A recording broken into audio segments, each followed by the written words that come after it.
So Dr. Joe offers a completely free service known as Remote Coherence Healing, where you and a loved one can hop on a Zoom call with 15 to 20 of his advanced students who will do a series of meditations and put all their focus and energy towards healing you or a loved one of a specific affliction. I recently signed up for one of these sessions with my son to try to heal him of a few of his afflictions. Today I want to run through what that entire process and experience looked like and whether or not I think it actually had any real impact on my son or not. And on Dr. Joe's website it reads that in May 2021, Dr. Joe Dispenza formed the official Coherence Healing group called Coherence.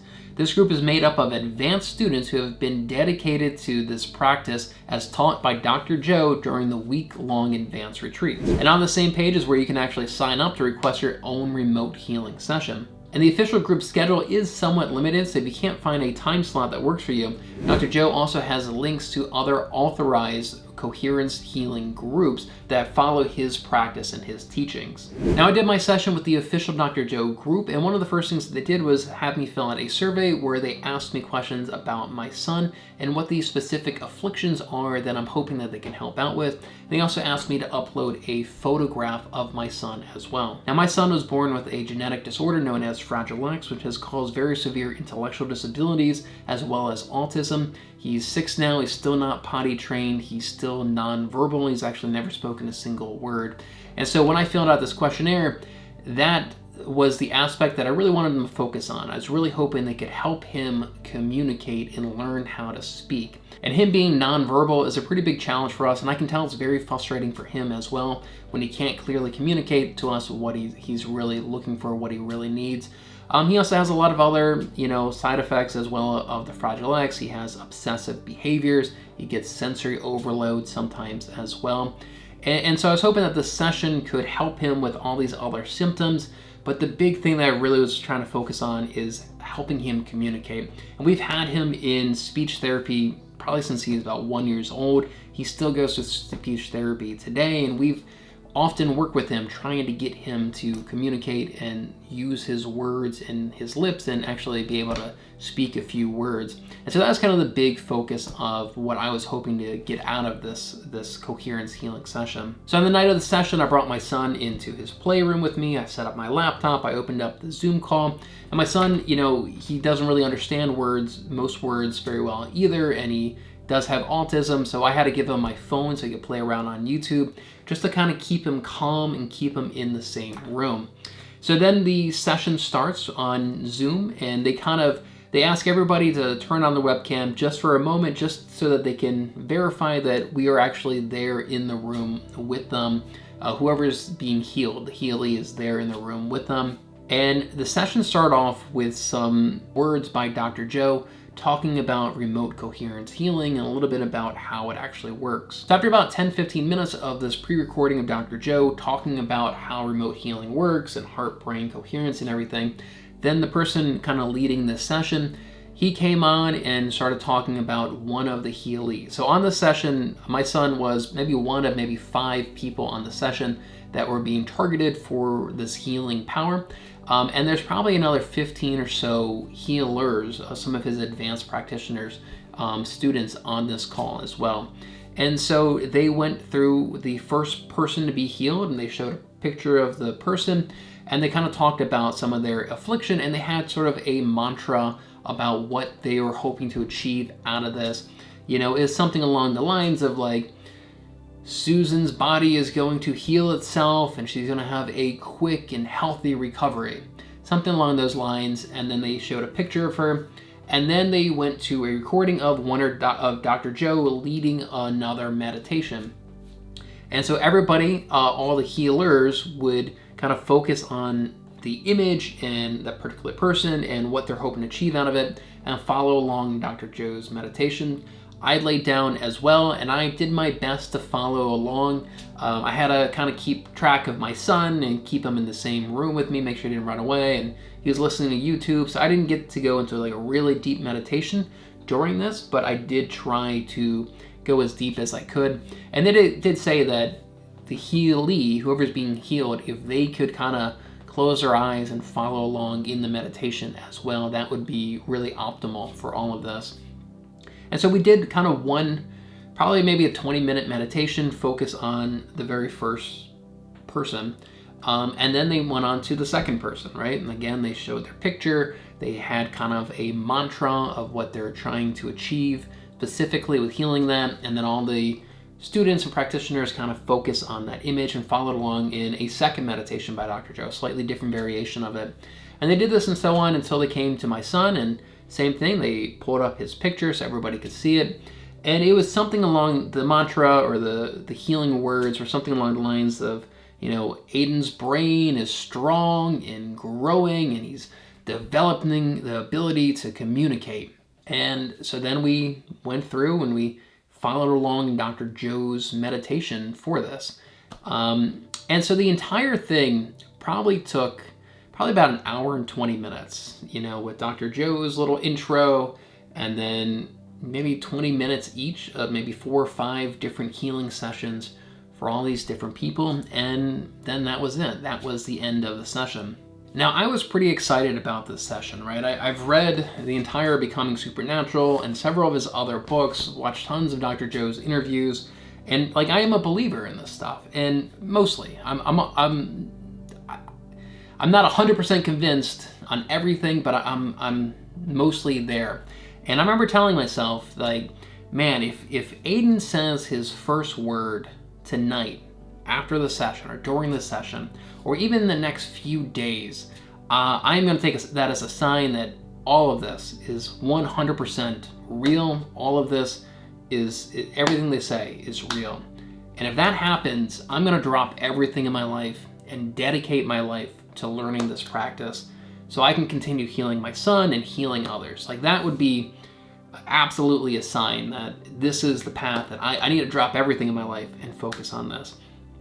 And that's kind of my expectation. I actually kind of was hoping that, that would happen, that he would start speaking that night. And so I paid very close attention. That night, he didn't speak anything. He didn't speak his first word, or I didn't really see any major signs of him babbling. A few days go by, still no real progress in terms of communication. A few weeks go by, no progress. And now it's been maybe 2-3 months now since that session. Still no real progress in terms of communication. I haven't really seen him babbling more or really using his words or doing anything kind of with his mouth more. So unfortunately, I didn't really see that manifest what I was hoping it would. But I'm still not dismissing all of this. I don't think that this is not real. The more I think about it, I think a lot of people, for a healing session, they have maybe a rash or a broken bone, or they have something that is broken, what used to work and is now broken, and they're looking to heal that. And with those types of sessions, it may be just a matter of telling your brain to increase the white blood cells, or increase the blood flow to an area, or increase the production of human growth hormone, HGH, or one of these other proteins or hormones, or blood cells, and kind of focus it on a single area. I do think that's possible, to tell your brain to kind of do that. To be able to teach somebody with his brain how to use words and communicate, that definitely is a much more complicated process. I mean, the more I think about it, they would have to establish many completely new neural connections and then implant information in his brain as well. He'd have to understand what the words mean and how to move his mouth and memorize how to move his mouth in a specific way to make a specific sound and what that meaning of the sound is.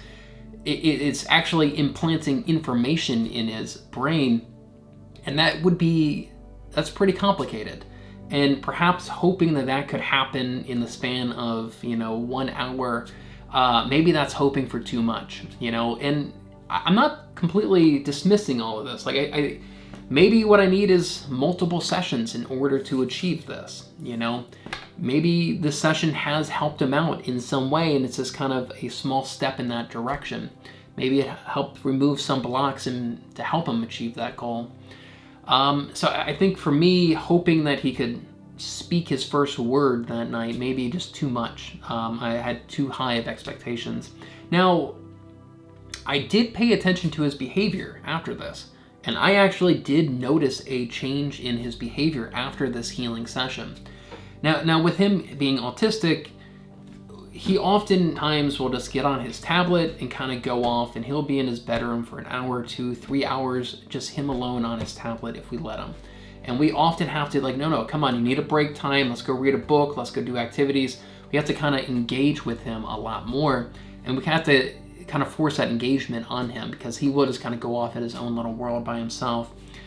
And what I noticed like the next day and the day after, like moving forward, he was much more interactive with me. He would come up to me and he was making better eye contact with me. He was bringing me books that he wants me to read with him.